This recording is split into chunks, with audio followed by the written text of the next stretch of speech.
ठाण्याहून आलेलो आहे. 25 वर्षाचा माझा सेल्स अँड मार्केटिंगचा अनुभव आहे आणि त्याच्यानंतर मी 2019 पासून ॲज अ कन्सल्ट पहिल्यांदा मी ट्रेडिंग करायला सुरुवात केली, काही प्रोडक्टचं मार्केटिंग करायला सुरुवात केली.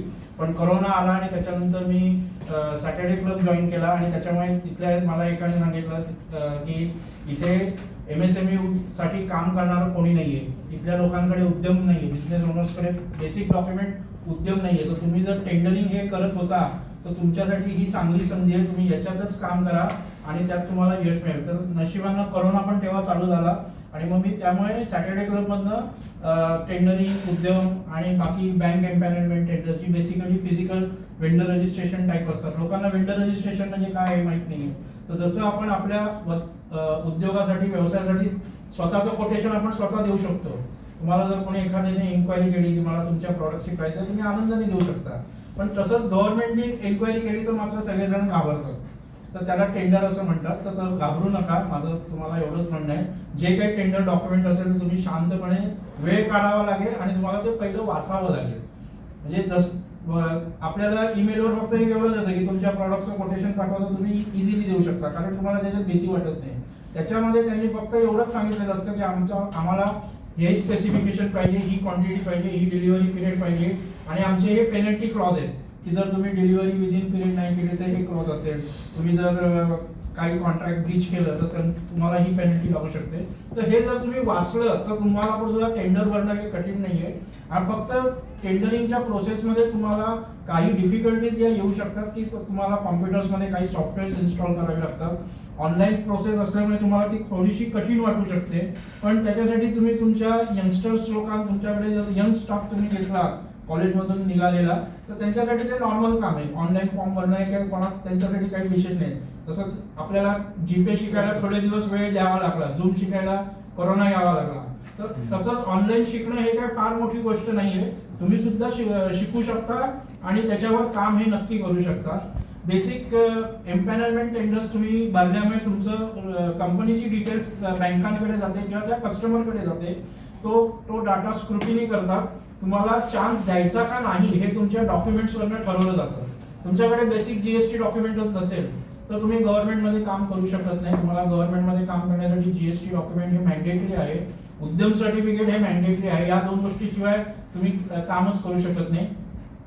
वेंडर रजिस्ट्रेशन म्हणलं is a simple registration process, ज्याच्यामध्ये तुमच्या कंपनीची माहिती तुम्ही देता, प्रॉडक्टची माहिती देता, सर्व्हिसेसची माहिती देता आणि त्याच्यानंतर समोरचा व्यक्ती तुम्हाला टेलिफोनिकली व्हेरीफाय करतो, त्याच्या ऑफिसला बोलवून तुम्हाला तो व्हेरिफिकेशन करतो किंवा तो तुमच्या ऑफिस किंवा कंपनीला येऊन व्हिजिट करतो.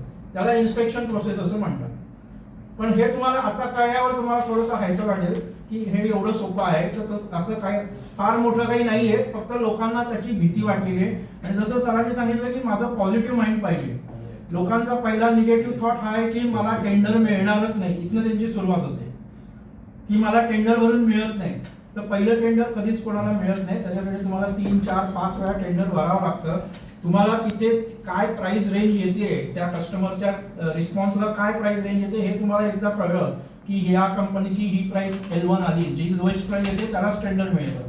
तर तुम्हाला त्या L1 प्राइस मध्ये परवडत असेल, 0.99 किंवा ₹1 कमी करून तुम्हाला तुमचं प्रॉफिट मार्जिन दिसत असेल तरच तुम्ही ते टेंडर भरा. उगाच टेंडरसाठी, ऑर्डर मिळण्यासाठी टेंडर भरायचं आहे हे मी तुम्हाला कधीच सजेस्ट करणार नाही. पण तुम्हाला त्या कॅल्क्युलेशन मध्ये जर समोरचा ते भरतोय म्हणजे तो कुठनं तरी आउटसोर्स करतोय किंवा कुठनं तरी तो होलसेलरकडनं ते प्रॉडक्ट विकत घेतोय आणि सप्लाय करतोय, तर हे रिव्हर्स कॅल्क्युलेशन तुम्हाला करता आलं पाहिजे. आणि त्याच्यातच तुम्हाला जर प्रॉफिट मार्जिन दिसत असेल तरच तुम्ही टेंडरिंगला पार्टिसिपेट करा. नाहीतर तुमची जी प्रायव्हेट कस्टमरला विकण्याची प्रोसेस चालू आहे ती तुम्ही कंटिन्यू ठेवा.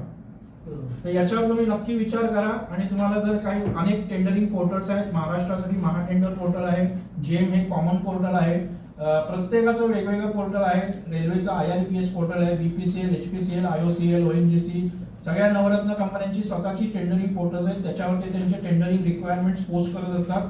काही ठिकाणी तुम्हाला डायरेक्ट सर्च करून तुम्हाला तुमचं प्रॉडक्टचं टेंडर आहे का नाही तुम्ही बघू शकता. पण काही ठिकाणी तुम्हाला त्यांचं रजिस्ट्रेशन प्रोसेस करावी लागते, त्यांची फीस भरावी लागते. ₹5,000 त्यांची फीस असते आणि त्याच्यानंतर लॉग इन पासवर्डनी त्या पोर्टलवर इन केल्यानंतरच तुम्हाला तिथलं टेंडर बघता येतं. तर त्याच्यासाठी तुम्हाला वेंडर रजिस्ट्रेशन प्रोसेस करणं हे खूप आवश्यक आहे. तर first step is the vendor registration process आणि त्याच्यानंतर मग पुढे जाऊन तुम्हाला टेंडरिंग प्रोसेसमध्ये पार्टिसिपेट करता येईल. अजून काही तुम्हाला माहिती हवी असेल तर मला नक्की भेटा. माझ्या 2 वेबसाईट्स आहेत www.etendering.co.in. लक्षात ठेवा etendering.co.in. ई टेंडरिंग हा कॉमन शब्द आहे जो टेंडरिंगसाठी वापरला जातो, म्हणून मी त्या नावाने डोमेन मला नशिबानं मिळाला म्हणून मी ती एक वेबसाईट बनवली.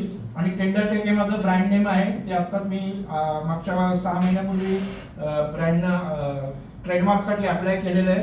तर tendertech.co.in ही माझी पहिली वेबसाईट आहे आणि etendering.co.in ही दुसरी वेबसाईट आहे.